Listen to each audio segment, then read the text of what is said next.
الحمد لله نحمده ونستعينه ونستغفره ونعوذ بالله من شرور أنفسنا ومن سيئات أعمالنا من يهده الله فلا مضل له ومن يضلل فلا هادي له وأشهد أن لا إله إلا الله وحده لا شريك له وأشهد أن محمدًا عبده ورسوله أما بعد فإن خير الحديث كتاب الله وخير الهدي هدي محمد صلى الله تعالى عليه وآله وسلم وشر الأمور محدثاتها وكل محدثة بدعة وكل بدعة ضلالة وكل ضلالة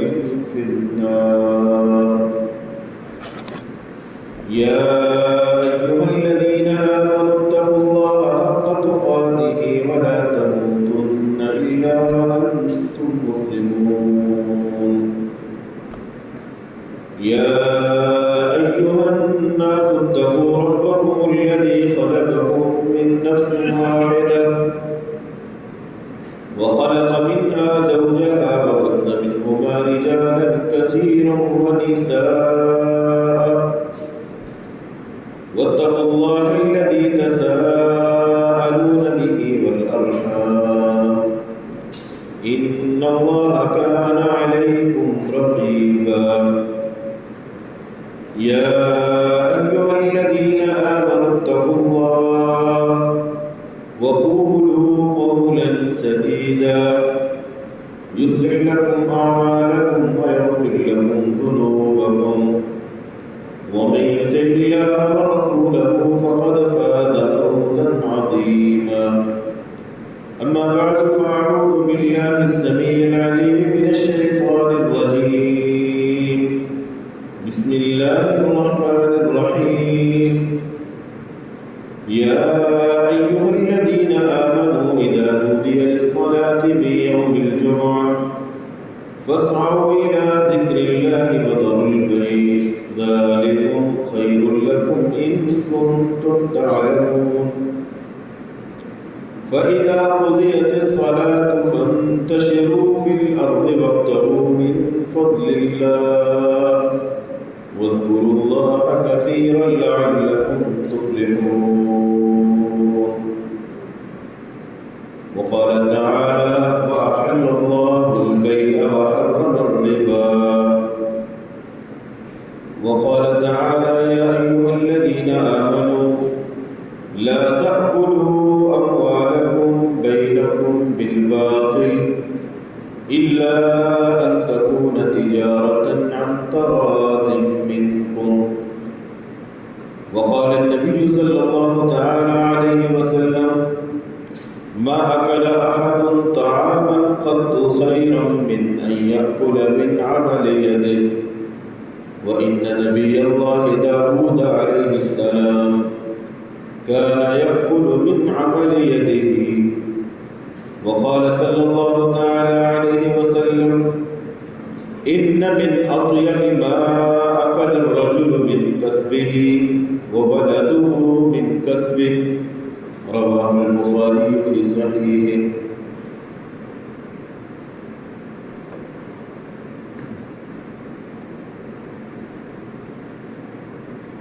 اس دنیا کے اندر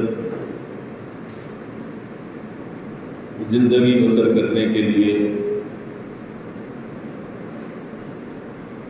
اور اپنی اس حیات کو مکمل کرنے کے لیے ہر انسان کو روزی روٹی اور اس کے ساتھ ساتھ حوائج ضروریہ یہ انتہائی ضروری ہے۔ ان کی تکمیل کے لیے جو وسائل و ذرائع ہیں ان میں سے ایک ذریعہ اور ایک طریقہ وہ کسب کا ہے، تجارت کا ہے، کاروبار کا ہے۔ کہ انسان محنت کر کے مزدوری کر کے روپے پیسے کما کے پھر اپنا پیٹ بھی بھرے، اپنی ضروریات بھی پوری کرے اور پھر اپنے اہل خانہ کی ضروریات کو بھی پورا کرے۔ اصل چیز وہ انسان کا اپنی حوائج ضروریہ کو اور اپنے ضروریاتی زندگی کو پورا کرنا ہے۔ یہ جو چند روزہ زندگی ہے، انسان احسن انداز سے شریعت کی روشنی میں رسول اکرم صلی اللہ علیہ وسلم کی سیرت کے مطابق گزار کے اللہ کے ہاں سے قبول ہو جائے۔ اصل چیز وہ آپ صلی اللہ علیہ وسلم کی سیرت کے مطابق اور آپ صلی اللہ علیہ وسلم کے اس فرمان کے مطابق کہ انسان تو اس دنیا کے اندر محض ایک مسافر کی طرح ہے، استظل تحت شجرۃ، راستے میں سستانے کے لیے،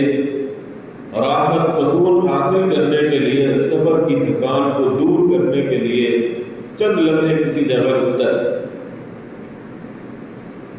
تو وہ چند لمحوں کے لیے جو رکتا ہے تو اس جگہ رکنے کے لیے وہ کئی سالوں کا پلان نہیں بناتا۔ جو اس کے ذہن میں ہوتا ہے میں نے 2 گھنٹے رکنا ہے، 4 گھنٹے رکنا ہے، اسی مناسبت سے وہ اپنی ضروریات کی تکمیل کی خاطر پلان بناتا ہے، رکتا ہے اور آگے نکل جاتا ہے۔ اسی طرح ایک انسان اس دنیا کے اندر بھی اپنے آپ کو مسافر سمجھے اور اپنی ضروریات کی تکمیل کے لیے کمائے، مال حاصل کرے اور پھر اللہ رب العزت کے ساتھ اپنا تعلق مضبوط کرے، اپنی اخروی زندگی کے لیے محنت کرے اور پھر اللہ رب العزت کے ہاں جانے کے لیے اپنے آپ کو ہر لمحے تیار رکھے۔ تو کاروبار و تجارت، ملازمت، یہ انسان کے لیے انتہائی ضروری ہے تاکہ انسان اپنی ان ضروریات کی تکمیل کر سکے، تاکہ انسان حلال کما کے اپنی ضروریات زندگی کو صحیح معنوں میں پورا کر سکے۔ رسول اکرم صلی اللہ علیہ وسلم نے اس چیز کو بھی ایک اعتبار سے عبادت تک کا درجہ دیا ہے۔ رسول اکرم صلی اللہ علیہ وسلم یوں بھی فرماتے ہوئے دکھائی دیتے ہیں، آپ نے فرمایا ان من اطیب ما اکل الرجل من کسبہ، کہ انسان سب سے بہترین چیز جو خود کھاتا اور آگے کھلاتا ہے وہ اپنی کمائی ہوتی ہے، حلال روزی ہوتی ہے۔ حتیٰ کہ آپ صلی اللہ علیہ وسلم نے فرمایا یہ اپنے گھر کما کے کوئی چیز لے کے آتا ہے، خرید کے لاتا ہے کھانے والی چیز، بچے کھاتے ہیں، اس کی بیوی وہ لقمہ اٹھا کے اپنے منہ میں ڈالتی ہے، رسول اکرم صلی اللہ علیہ وسلم نے اس چیز کو بھی صدقے سے تعبیر کی۔ آپ صلی اللہ علیہ وسلم فرماتے ہیں کہ بہترین کمائی، بہترین کھانا وہ ہے جو انسان خود اپنے ہاتھ سے کمائے اور کمانے کے بعد پھر وہ بہترین جگہ پہ خرچ کرے، اپنے گھر والوں پہ خرچ کرے۔ آپ نے فرمایا وَإِنَّ نَبِيَّ اللَّهِ داؤد، اللہ کے نبی داؤد علیہ السلام كَانَ يَأْكُلُ مِنْ عَمَلِ يَدِهِ، وہ اپنے ہاتھ کی کمائی سے کھایا کرتے، رات کو اللہ رب العزت کے سامنے کھڑے ہو کے عبادت بجا لاتے اور جب دن ہوتا لوہا لیتے، گرم کرتے اور اس سے زرے بناتے اور اس سے اپنا پیٹ پوجا کرتے، اپنی روزی روٹی کماتے۔ انبیاء علیہ السلام سب کی سیرتیں دیکھ لو، تمام انبیاء کوئی نہ کوئی شغل ضرور رکھتے تھے۔ روزی کمانے کے حوالے سے کوئی بکریاں چرا رہا ہے یا اسی طرح کوئی اللہ کا نبی کاروبار کے اندر مصروف، لوگوں کی خدمت کر رہا ہے، تو اللہ رب العزت نے انبیاء علیہ السلام کی یہ سیرت ہمارے سامنے رکھی کہ وہ بھی انسان، انہیں بھی ضروریات لاحق، وہ لوگ بھی یہ کاروبار یہ تجارت کر کے ہی اپنا پیٹ پالتے رہے، تو اے لوگوں تم بھی انہی کی سیرت کو اپناتے ہوئے حلال طیب پاکیزہ مال کماؤ اور اس کے ساتھ اپنی زندگی کے یہ چند دن گزار کے اللہ کے حضور مانگو۔ اور اگر کوئی انسان حلال کو چھوڑ کے حرام کی طرف جاتا ہے، اپنے کاروبار کے اندر حلال و حرام کی تمیز کھو بیٹھتا ہے، جس طرح کہ آپ صلی اللہ علیہ وسلم نے فرمایا ایک وقت آئے گا، صحیح بخاری کی روایت ہے کہ انسان پرواہ نہیں کرے گا، یأتی علی الناس زمان لا یبالی المرء ما اخذ امن الحلال ام من الحرام، بس وہ مال جمع کرنے کے درپے ہوگا، روپے پیسے بڑھانے کے چکر میں ہوگا، ادھر سے بھی آ جائے وہ بھی مجھے مل جائے،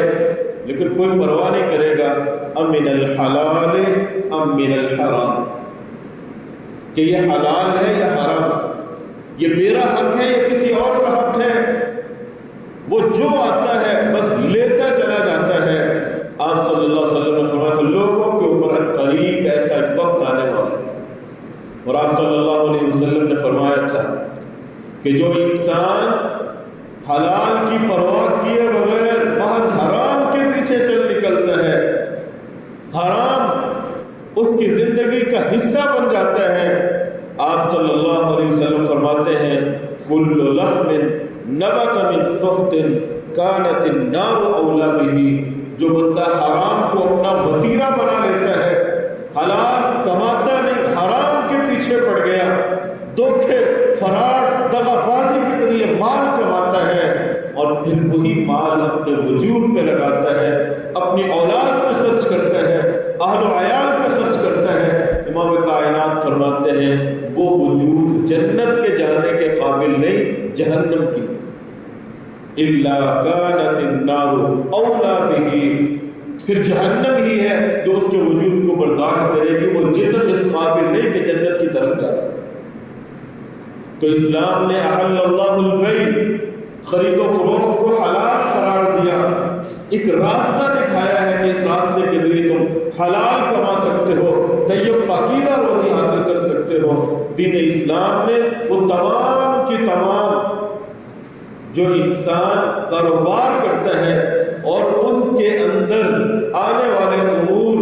اس حلال کو حرام کر دینے والے امور ہیں، وہ تمام کی تمام باتیں شریعت اسلامیہ نے وضاحت کے ساتھ پیش کر دی ہیں تاکہ انسان احسن انداز سے پاکیزہ روزی حاصل کر سکے۔ وہ چند چیزیں آپ کے سامنے ذکر کروں گا۔ امام کائنات رسول اکرم صلی اللہ علیہ وسلم سب سے پہلے تو وہ بندہ جو بازار کی طرف جانے والا ہے اسے دعا کا حکم دیتے ہیں، وہ دعا کر کے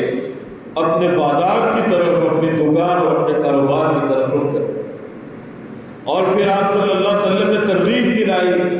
بلکہ آپ نے دعا بھی کی اللہم بارک لامتی فی بکورہا، اے اللہ میری امت کی صبحوں میں برکت عطا فرما۔ جو بندہ صبح دم نکلتا ہے اپنے کاروبار کے لیے، اپنی تجارت کے لیے، اپنی دکانداری کی طرف، اپنی فیکٹری کی جانب، آپ صلی اللہ علیہ وسلم کی یہ دعا سے حاصل ہوتی ہے اللہم بارک لامتی فی بکورہا۔ اور خود آپ صلی اللہ علیہ وسلم یہ دعا کرنے کے ساتھ ساتھ کوئی لشکر بھیجنا ہوتا، کوئی قافلہ روانہ کرنا ہوتا یا خود آپ نے نکلنا ہوتا، آپ کوشش کرتے تھے صبح نکلیں۔ بعثہم اول النہار، آپ اس دستے کو، اس قافلے کو صبح تک روانہ کیا کرتے۔ امام ترمذی رحمہ اللہ کہتے ہیں اس حدیث کے راوی سیدنا صخر الغامدی رضی اللہ تعالی عنہ، اور ان کا یہ معمول تھا وَكَانَ إِذَا بَعَثَ تِجَارَةً بَعَثَهُمْ أَوَّلَ النَّهَارِ، وہ اپنا تجارتی قافلہ روانہ کرتے تو صبح اپنا قافلہ بھیجا کرتے۔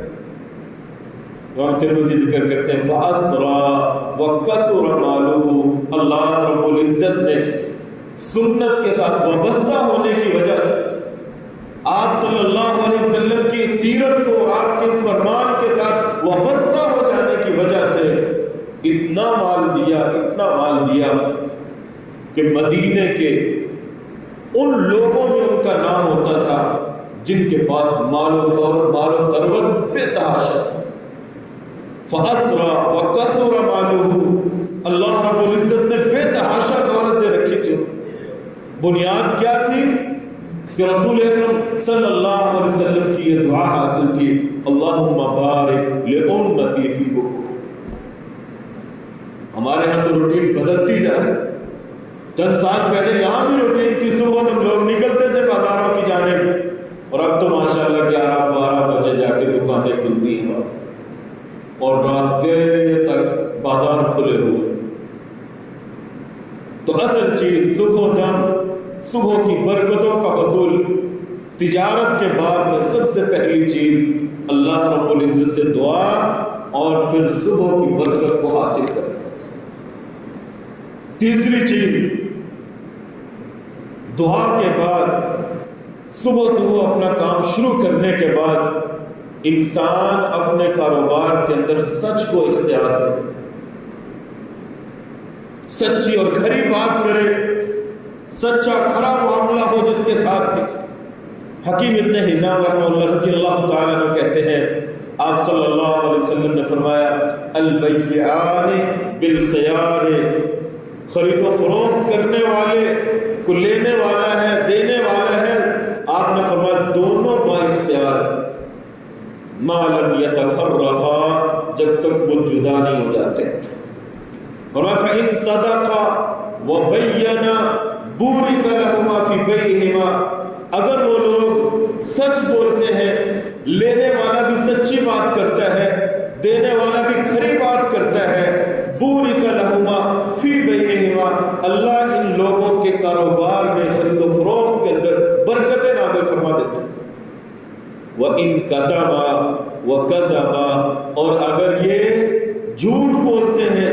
اپنے سودے کے عیب کو چھپاتے ہیں، ایک دوسرے کو دھوکہ دینے کی کوشش کرتے ہیں، فرمایا محقت برکت بیعہما، ان کی اس بیع، ان کی اس کاروبار کے اندر اللہ رب العزت کی جانب سے جو برکتیں آتی ہیں، اللہ ان برکتوں کو ختم کر دیتے ہیں۔ چاہے بظاہر یہ دکاندار بہت سارا نفع ہی کیوں نہیں لے رہا، یہ فیکٹری کا مالک بے تحاشا نفع ہی کیوں نہیں لے لیتا، اس کے باوجود آپ کا فرمان ہے محقت برکت بیعہما، اللہ ان کے اس سودے سے اپنی برکتیں اٹھا لیتے۔ بظاہر بڑا نفع ہے، بڑا مارجن لیا اس نے، لیکن اس کے باوجود اس کا وہ سودا خسارے والا ہے، نقصان والا ہے، کہ جس کے اندر جھوٹ کی آمیزش، جس کے اندر سچ کو مد نظر نہیں رکھا گیا۔ اور اسی کے ساتھ ساتھ آپ صلی اللہ علیہ وسلم نے ایک اور چیز کی طرف بھی رہنمائی کی، جس حدیث کا پہلا حصہ ہے البیعان بالخیار۔ آپ دکان پہ سودا لینے گئے، آپ کو سودا پسند آ گیا، آپ کو وہ چیز پسند آ گئی، آپ نے وہ چیز خرید لی، پیسے تک ادا کر دیے اس کو، اور پھر اس کے بعد آپ کو وہ چیز دل کو نہ لگی، کوئی اور ضرورت آپ کے سامنے آ گئی، کوئی اور مسئلہ کھڑا ہو گیا، یا آپ کو کہیں سے کنفرم ہو گیا کہ معاملہ ایسے نہیں، یہ چیز ایسے مل رہی، آپ وہیں بیٹھے بیٹھے اپنا سودا منسوخ کرنا چاہیں تو شریعت اجازت دیتی ہے، آپ کو حق دیتی ہے، آپ اپنا سودا فسخ کر سکتے ہیں۔ مجلس ایک ہے، ایک ہی جگہ پہ بیٹھے ہیں، زبان ہو چکی ہے، پیسے ادا ہو چکے ہیں، لیکن ابھی تک آپ اس مجلس کے اندر موجود ہیں، شریعت کہتی ہے تمہیں اجازت ہے تم اپنا سودا فسخ کرو۔ البیعان بالخیار ما لم یتفرقا، دو خرید و فروخت کرنے والے جب تک جدا نہیں ہو جاتے ان دونوں کو اختیار ہے، دکاندار چاہے وہ اپنا سودا فسخ کر دے، لینے والا چاہے سودا واپس کر دے، دونوں کو شریعت نے اختیار دیا ہے۔ ہاں اگر مجلس برخاست ہو جائے، سودا لینے والا باہر نکل گیا تو اب معاملہ ختم، لیکن اس کے باوجود بھی شریعت کے اندر، دین کے اندر ایک لفظ الاقالات، آپ نے سودا لیا، دکاندار نے دیا، آپ سودا خرید چکے ہیں، مجلس برخاست ہو چکی ہے، بظاہر آپ کو واپس کرنے کا کوئی حق نہیں ہے، دکاندار کو کوئی حق نہیں ہے کہ وہ اپنا سودا واپس لے، لیکن اس کے باوجود شریعت کہتی ہے من اقال مسلما اقال اللہ عثرته یوم القیامہ، اگر کوئی انسان دکان سے باہر آ گیا، اپنے گھر پہنچ گیا، گھر آ کے پھر اسے احساس ہوا کہ یہ چیز نہیں خریدنی چاہیے، وہ چل کے دکان پہ واپس چلا آیا، رسول اکرم صلی اللہ علیہ وسلم نے فرمایا یہ دکاندار، یہ تاجر جب اس کا سودا واپس اس کے پاس آیا اور اس نے چوچرا نہیں کی، اس نے اپنا سودا واپس لے لیا، گاہک کے پیسے واپس ادا کر دیے، آپ فرماتے ہیں من اقال اللہ عثرته یوم القیامہ، اس نے مسلمان کا سودا واپس کر لے لیا ہے، اس کے پیسے اسے دے دیے ہیں، کل قیامت کے دن ہوگا مالک کائنات اس بندے کے نام اعمال کے اندر جو لغزشیں ہوں گی، جو گناہ ہوں گے، اس تاجر اور اس دکاندار کے نام اعمال کے اندر اللہ وہ سارے گناہ معاف کر دے۔ دنیا کے اندر اس نے کسی مسلمان پہ ترس کھایا، رحم کھایا، زبان ہو چکی، سودا ہو چکا، وہ گھر بھی لے جا چکا، اس کے باوجود وہ واپس لے کے آ گیا، اس نے پھر بھی شفقت کی، اپنا سودا واپس لے لیا، اپنا سودا واپس لے لیا، تو اللہ رب العزت اس انسان کو یہ فضیلت، یہ مقام دے گے، کل قیامت کے دن اس ساری لغزشوں کو معاف کر دے۔ آپ صلی اللہ علیہ وسلم کے زمانے میں عمرہ بنت عبد الرحمن بیان کرتے ہیں، سیدہ عائشہ رضی اللہ تعالی عنہ کی شاگردہ، ایک آدمی نے باغ خریدا، محنت کی، پانی لگایا، گوڈی کی، لیکن اللہ کا کرنا ایسا ہوا کہ جو اس کا تصور تھا کہ اس قدر آمدنی ہوگی، اس قدر اب مجھے دکھائی نہیں دے رہا پھل، باغ کے اندر اتنا پھل نہیں، اسے احساس ہو گیا کہ سودا کر کے میں نے غلطی کی ہے۔ امام مالک رحمہ اللہ موطا کے اندر ذکر کرتے عمرہ بنت عبد الرحمن کہتی وہ آدمی مالک کے پاس گیا اور اللہ کے بندے اپنا باغ واپس لے لو، چھوڑو میری محنت کو، جو کچھ بھی تھا۔ وہ بندہ کہتا ہے نہیں، میں نے جتنے میں سودا کیا تھا میں تو اپنے وہی پیسے لوں۔ عمرہ بنت عبد الرحمن کہتے ہیں اس کی والدہ رسول اکرم صلی اللہ علیہ وسلم کی خدمت میں حاضر ہوئی اور جا کے عرض کی اللہ کے رسول، فلاں آدمی میرا بیٹا اس سے باغ لے چکا تھا، لیکن اب اسے احساس ہوا کہ باغ سے اس قدر آمدنی نہیں ہوگی، وہ واپس کرنا چاہتا ہے، لیکن فلاں بندہ باغ واپس نہیں لے رہا، وہ کہہ رہا ہے میں نے سارا پیسہ تجھ سے وصول کیا۔ آپ صلی اللہ علیہ وسلم کو جب معلوم ہوا کہ اس بندے نے قسم کھا لی کہ اللہ کی قسم میں اپنا باغ واپس نہیں لوں گا، رسول اللہ صلی اللہ علیہ وسلم تعجب کے ساتھ کہتے ہیں کیا واقعی اس بندے نے قسم کھائی ہے کہ اللہ کی قسم وہ اپنا باغ واپس نہیں لے گا؟ کیا واقعی اس نے قسم کھائی ہے؟ الا تحبون ان یغفر اللہ لکم، کیا وہ بندہ یہ بات پسند کرنے لگ گیا ہے کہ اللہ تعالیٰ اس کی بخشش اور اس کی مغفرت نہ کرے؟ کیسا پیارا انداز تھا، آپ نے بلا کے ڈانٹا نہیں، آپ صلی اللہ علیہ وسلم نے زور نہیں دیا اس بندے کے اوپر، باغ کے مالک کے اوپر، بلکہ بلا کے آپ نے ابھی بلایا بھی نہیں ہے، آپ نے ایک جملہ کہا اپنی مجلس کے اندر۔ کیا وہ بندہ اس بات کو پسند نہیں کرتا کہ اللہ تعالیٰ اس سودے کے واپس کرنے کی بنا پہ اس بندے کے سارے گناہوں کو معاف کر دے؟ کسی نے جا کے اس بندے کو خبر دی، اللہ کے بندے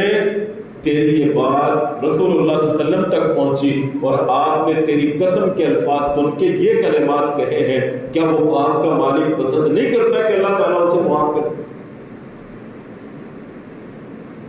جب اس کے کانوں میں یہ لفظ پہنچے، وہ دوڑا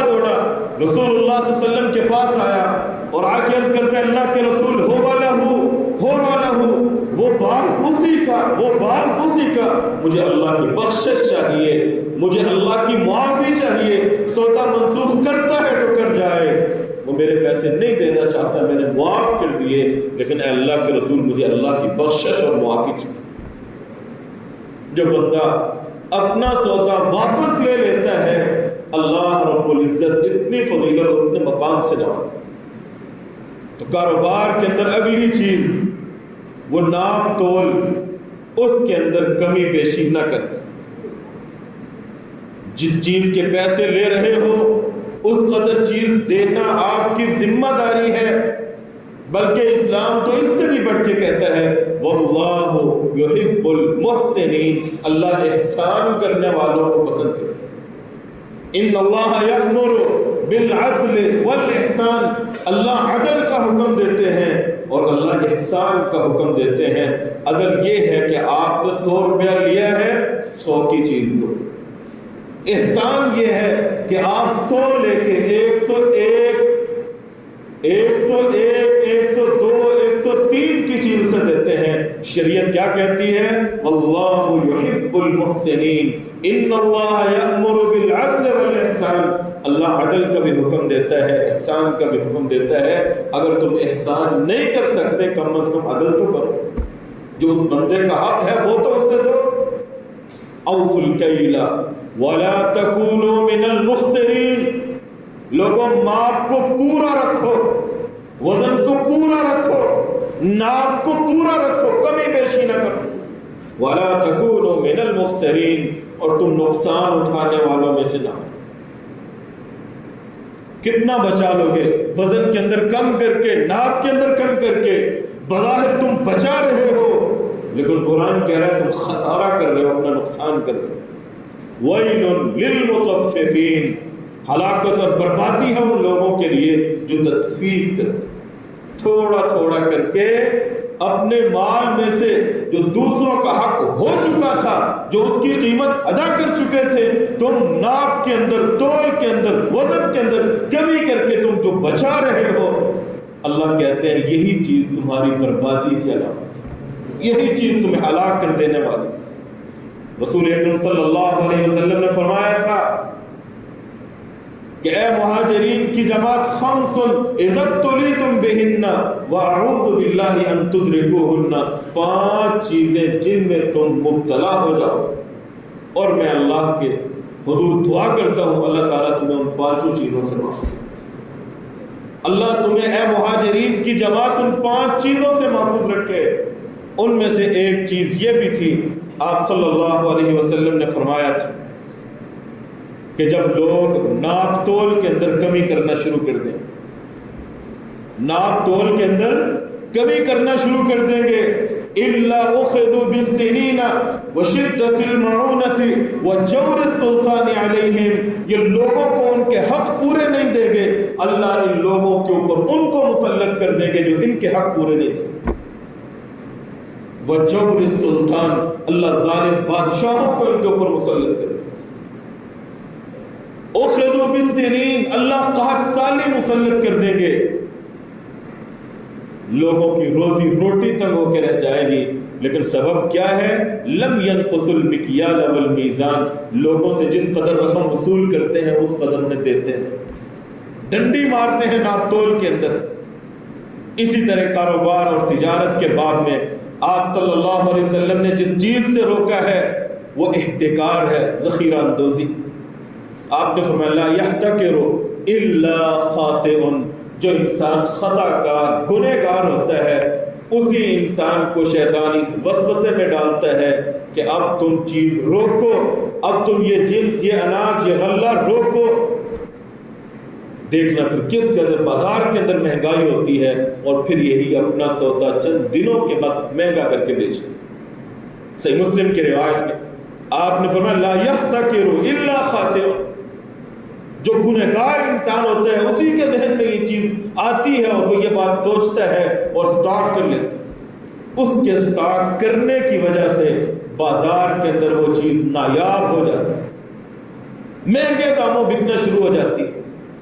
حضرت عمر فاروق رضی اللہ تعالیٰ عنہ سے روایت ہے، آپ صلی اللہ علیہ وسلم نے فرمایا الجالب مرزوق والمحتکر ملعون، ایک وہ انسان ہے کہ جو سودا اس نے خریدا ہے وہ بازار کے اندر لے آتا ہے، جو بھی تھا، جیسا بھی تھا، مہنگا تھا، سستا تھا، جو بھی پوزیشن تھی، اس نے لالچ نہیں کیا، اسے تھوڑا نفع ملا، معمولی نفع ملا، اس نے سٹاک نہیں کیا، روکا نہیں، جو سودا بھی تھا بازار کے اندر لے آیا۔ آپ صلی اللہ علیہ وسلم نے فرمایا مرزوق، مالک اسے رزق دے گا، اللہ کی گارنٹی ہے۔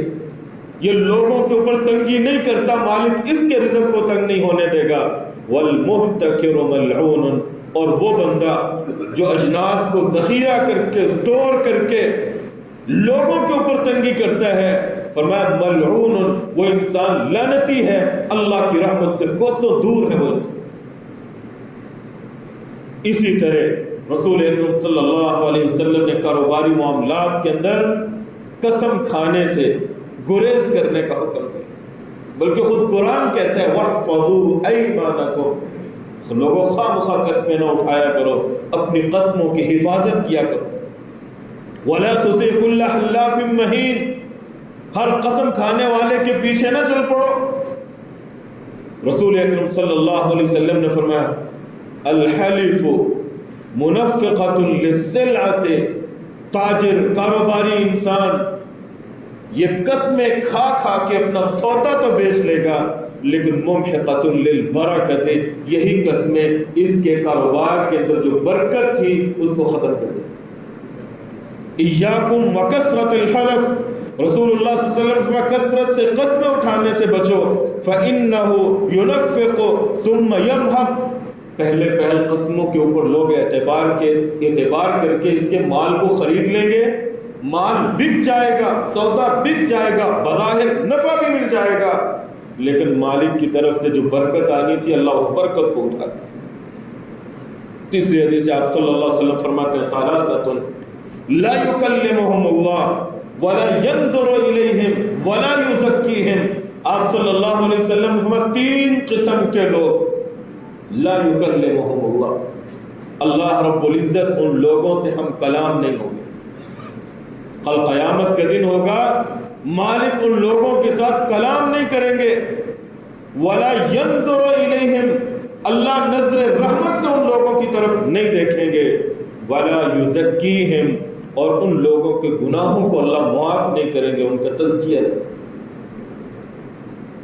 ثلاثۃ لا یکلمہم اللہ ولا ینظر الیہم ولا یزکیہم ولہم عذاب علیم، اور ان لوگوں کے لیے دردناک عذاب بھی اللہ نے تیار کر رکھا ہے۔ آپ صلی اللہ علیہ وسلم نے ایک بار یہ کلمات کہے، دوسری بار پھر کہے، تیسری بار پھر کہے۔ ابو ذر رضی اللہ تعالیٰ عنہ قریب بیٹھے ہوئے تھے، عرض کرنے لگے اللہ کے رسول فقد خابوا وخسروا، یقیناً یہ لوگ جن کی طرف اللہ دیکھیں گے نہیں،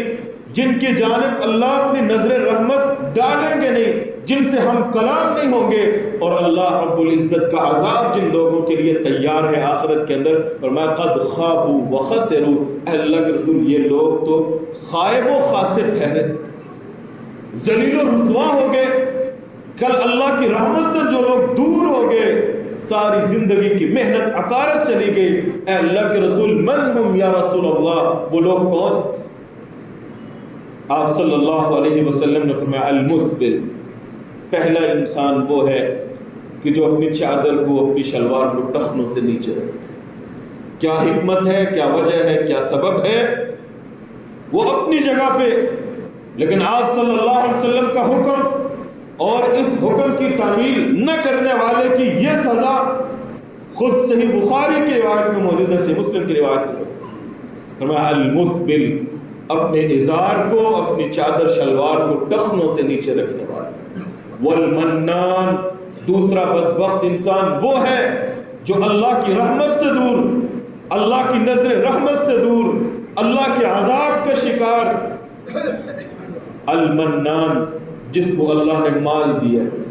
دولت دی ہے، پھر اللہ نے اتنا دل بھی دیا ہے کہ وہ لوگوں کے اوپر خرچ بھی کرتا ہے، لیکن خرچ کرنے کے بعد ایک کوتاہی کر جاتا ہے۔ مال اللہ نے دیا، اس میں سے خرچ بھی کرتا ہے، یتامہ مساکین ان کی پرورش کرتا ہے، لوگوں کا خیال رکھتا ہے، لیکن جب کوئی ان میں سے جن کے ساتھ اس نے احسان کیا ہوتا ہے ان کے ساتھ کوئی معاملہ پیش آ جائے اور وہ نہ کر بیٹھے، یہ احسان جتلانے لگ جاتا ہے۔ تو تجھے وہ موقع یاد نہیں؟ تجھے اپنی فلاں پریشانی یاد نہیں؟ احسان جتلانا شروع کر دیتا ہے۔ اور تیسرا وہ فرد ہے، رسول اکرم صلی اللہ علیہ وسلم فرماتے ہیں سارا دن کاروبار، عصر کا وقت ہو جاتا ہے، عصر کے بعد اپنا سودا بیچتا ہے، قسمیں کھا کھا کے، جھوٹی قسمیں تک اٹھانی پڑے، جھوٹی قسمیں بھی اٹھا دیتا ہے، اپنا سودا فروخت کرنے کے لیے اس حد تک اتر آتا ہے۔ آپ صلی اللہ علیہ وسلم فرماتے ہیں سودا اپنا بیچ لیتا ہے لیکن اپنی آخرت کا نقصان کر بیٹھتا ہے۔ لا یکلمہم اللہ، نہ اللہ کلام کریں گے، نہ اپنی نظر رحمت اس پہ ڈالیں گے، نہ اس کے گناہوں کو معاف کریں گے، اور نہ ہی اسے جنت میں داخل کریں گے، بلکہ عذاب علیم کے اندر اس انسان کو داخل کر دیں گے۔ اسی طرح اگلی چیز آپ صلی اللہ علیہ وسلم نے جو ایک کاروباری انسان کے لیے ذکر کی ہے، آپ صلی اللہ علیہ وسلم فرماتے ہیں، قیس بن غرضہ رضی اللہ تعالیٰ عنہ اس حدیث کے راوی ہیں، آپ نے فرمایا یا معشر التجار، یا معشر التجار، اے تاجروں کی جماعت، ان الشیطان والاسم یحضران، تم اپنی دکان پہ بیٹھتے ہو، اپنی فیکٹری پہ بیٹھتے ہو، اپنے کاروبار میں منسلک ہوتے ہو، لا محالہ شیطان کسی نہ کسی دروازے سے ضرور تم تک پہنچتا، گناہ کسی نہ کسی طریقے سے تم کر بیٹھتے ہو، کاروباری معاملات کے اندر کوئی جھول، کوئی اونچ نیچ ضرور ہو جاتی ہے۔ آپ صلی اللہ علیہ وسلم نے فرمایا فشوبوا بیعکم بالصدقہ، پھر تم اپنے اس بیع کے اندر، خرید و فروخت کے اندر جو کوتاہی کر بیٹھے ہو اس کو ختم کرنا چاہتے ہو تو اپنے مال میں سے اللہ کا حق ادا کیا کر، نفلی طور پہ صدقہ کیا کر۔ یا معشر التجار ان البیع یحضرہ اللغو والحلف فشوبوہ بالصدقہ، اے لوگو، اے تاجروں کی جماعت، اگر تم کوئی فضول بات کر بیٹھو، ڈیل کرتے ہوئے لا یعنی بات کر بیٹھو، قسم اٹھا بیٹھو، اس کو ختم کرنے کا طریقہ یہ ہے کہ اپنے مال میں سے کچھ حصہ اللہ تعالیٰ کے راستے میں خرچ کر دیا۔ کچھ اور امور بھی ہیں اس حوالے سے، کچھ اور آداب بھی ہیں، انشاءاللہ اگلے جمعے ذکر کریں گے۔ اللہ رب العزت سے دعا ہے کہ اللہ ہمیں حلال کمانے کی، پاکیزہ کمانے کی توفیق دے اور صحیح معنوں پہ خرچ کرنے کی توفیق دے۔ وآخر دعوانا ان